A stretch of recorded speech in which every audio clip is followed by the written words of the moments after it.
Hello, ಎಲ್ಲರೂ ಹೇಗಿದ್ದೀರಾ? ನಾನು ನಿಮ್ಮ ಆಶಾ ಶೆಟ್ಟಿ ಮಾಡುವ ನಮಸ್ಕಾರಗಳು. ಇವತ್ತು ಮನೆಯಲ್ಲೇ KFC ಚಿಕನ್ ಮಾಡೋಣ ಅಂತ ಅಂದ್ಕೊಂಡಿದ್ದೀನಿ. ಅದಕ್ಕೆ ಏನೇನು ಬೇಕು, ಹೆಂಗೆ ಮಾಡೋದು ಅಂತ ನೋಡ್ಕೊಳ್ಳೋಣ ಬನ್ನಿ. ಚಿಕನ್ ತೊಗೊಂಡಿದ್ದೀನಿ ಅರ್ಧ kg. ಅದಕ್ಕೆ 3/4 ಲೋಟ ಮಜ್ಜಿಗೆ ತೊಗೊಂಡಿದ್ದೀನಿ. ಮೊಸರಿಗೆ ಒಂದು ಸ್ವಲ್ಪ ನೀರು ಹಾಕ್ಕೊಂಡು ಮಜ್ಜಿಗೆ ಥರ ಮಾಡ್ಕೊಂಡಿದ್ದೀನಿ. ಮತ್ತು ಖಾರದ ಪುಡಿ, ನಿಮಗೆ ಖಾರ ಎಷ್ಟು ಬೇಕೋ ನೋಡಿಕೊಂಡು ಖಾರದ ಪುಡಿ ಹಾಕ್ಕೊಳ್ಳಿ. ಉಪ್ಪು ರುಚಿಗೆ ತಕ್ಕಷ್ಟು ಉಪ್ಪು ಹಾಕ್ಕೊಳ್ಳಿ. ಕಾಳು ಮೆಣಸಿನ ಪುಡಿ ಹಾಕ್ತಾಯಿದ್ದೀನಿ 1 ಸ್ಪೂನಷ್ಟು. 1 ಚಮಚ ಶುಂಠಿ ಬೆಳ್ಳುಳ್ಳಿ ಪೇಸ್ಟ್ ಹಾಕ್ಕೊಳ್ತಾ ಇದ್ದೀನಿ.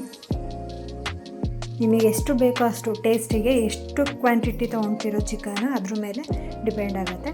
ಇದನ್ನು ನೀಟಾಗಿ ಮಿಕ್ಸ್ ಮಾಡಿ 3 ರಿಂದ 4 ಗಂಟೆ ಫ್ರಿಜ್ಜಲ್ಲಿ ಬೈಂಡಿಂಗ್ ಆಗಿ ಎತ್ತಿಟ್ಕೊಳ್ಳಿ.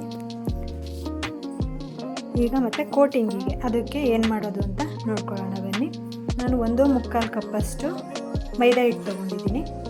ಅದರಲ್ಲಿ ಸ್ವಲ್ಪ ಕಾರ್ನ್ಫ್ಲೋರು 3 ರಿಂದ 4 ಸ್ಪೂನಷ್ಟು ಕಾರ್ನ್ಫ್ಲೋರ್ ತೊಗೊಂಡಿದ್ದೀನಿ. ರುಚಿಗೆ ತಕ್ಕಷ್ಟು ಉಪ್ಪು ಹಾಕ್ಕೊಳ್ತಾ ಇದ್ದೀನಿ. ಖಾರದ ಪುಡಿ ನಿಮಗೆ ಖಾರ ನೋಡಿಕೊಂಡು ಹಾಕ್ಕೊಳ್ಳಿ. ಅದಕ್ಕೂ ಹಾಕ್ಕೊಂಡಿರ್ತೀರ ಚಿಕನ್ ಇದು ಮಾಡೋದಕ್ಕೆ. ಇದು ಮೇಲೆ ಕೋಟಿಂಗಿಗೆ ಅಲ್ವಾ, ಹಂಗಾಗಿ ನಿಮಗೆ ಖಾರ ನೋಡಿಕೊಂಡು ಹಾಕ್ಕೊಳ್ಳಿ. ಆರಿಗೇನ ಹಾಕ್ಕೊಳ್ತಾ ಇದ್ದೀನಿ. ನಿಮ್ಮ ಹತ್ರ ಇದ್ದರೆ ಹಾಕ್ಕೊಳ್ಳಿ, ಇಲ್ಲಾಂತಂದರೆ ಸ್ಕಿಪ್ ಮಾಡ್ಕೊಳ್ಳಿ. ಇದಿಷ್ಟನ್ನು ಹಾಕ್ಕೊಂಡು ನೀಟಾಗಿ ಮಿಕ್ಸ್ ಮಾಡಿ ಎತ್ತಿಟ್ಕೋಬೇಕು. ಹೊರಗೆ ತಿನ್ನೋದಕ್ಕೂ ಮನೇಲಿ ಮಾಡ್ಕೊಳ್ಳೋದಕ್ಕೂ ತುಂಬಾ ಡಿಫ್ರೆನ್ಸ್ ಇರುತ್ತೆ. ಮನೆಯಲ್ಲೇ ಮಾಡಿಕೊಂಡ್ರೆ ಖುಷಿಯಾಗಿ ಎಲ್ಲರೂ ತಿನ್ಬೋದು. ಈಗ ಅದು ರೆಡಿ ಆಯಿತು. ಈಗ ಇದು 4 ಗಂಟೆ ನೆಂದಿದೆ. ಇದನ್ನು ನೀಟಾಗಿ ಇನ್ನೊಂದು ಸರಿ ಮಿಕ್ಸ್ ಮಾಡ್ಕೊಳ್ತಾ ಇದ್ದೀನಿ. ಮಿಕ್ಸ್ ಮಾಡ್ಕೊಂಡಿದ್ದಾಗಿದೆ. ಈಗ ಎಣ್ಣೆ ಬಿಸಿ ಮಾಡೋಕ್ಕೆ ಇಟ್ಕೊಳ್ಳೋಣ. ಡೀಪ್ ಫ್ರೈ ಮಾಡೋದ್ರಿಂದ ಎಣ್ಣೆ ಸ್ವಲ್ಪ ಜಾಸ್ತಿನೇ ಬೇಕಾಗುತ್ತೆ. ಆ ಎಣ್ಣೆ ಕಾಯೋ ಅಷ್ಟೊತ್ತಿಗೆ ಇದನ್ನು ಕೋಟಿಂಗ್ ಮಾಡ್ಕೊಳ್ಳೋಣ. ಇದು ಐಸ್ ನೀರು, ಐಸ್ ಇದೆ ನೋಡಿ ಅದರಲ್ಲಿ, ಐಸ್ ನೀರು ಇದು. ಈಗ ಇದನ್ನು ಹೇಗೆ ಇದು ಮಾಡ್ಕೊಳ್ಳೋದು ನೋಡ್ಕೊಳ್ಳೋಣ ಬನ್ನಿ. ಫಸ್ಟು ಚಿಕನ್ ತೊಗೊಂಡು ಅದನ್ನು ಮಿಕ್ಸ್ ಮಾಡಿದ್ವಲ್ಲ ಹಿಟ್ಟಲ್ಲಿ, ಆ ಚಿಕನ್ ತೊಗೊಂಡು ಆ ಚಿಕನ್ನ ಹಿಟ್ಟಲ್ಲಿ ಫುಲ್ ಎಲ್ಲ ಮಿಕ್ಸ್ ಮಾಡ್ಕೋಬೇಕು.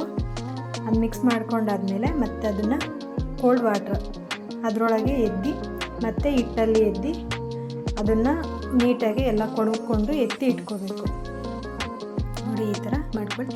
ಜಾಸ್ತಿ ಕೋಟಿಂಗ್ ಆದರೆ ಚೆನ್ನಾಗಾಗಲ್ಲ. ಸೊ ಲೈಟಾಗಿದ್ದಷ್ಟು ಚೆನ್ನಾಗಿರುತ್ತೆ, ಕ್ರಿಸ್ಪಿಯಾಗಿ. ಈ ಥರ ಮಾಡಿ ಎತ್ತಿಟ್ಕೊಳ್ಳಿ.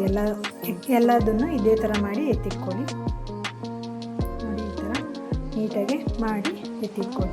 ನಾನು ಈಗೆಲ್ಲ ಥರದನ್ನು ಮಾಡಿ ಇಟ್ಕೊಂಡಿದ್ದೀನಿ. ಈಗ ಅದನ್ನು ಕರಿಯೋಣ. ಎಣ್ಣೆ ಚೆನ್ನಾಗಿ ಕಾದಿರಬೇಕು.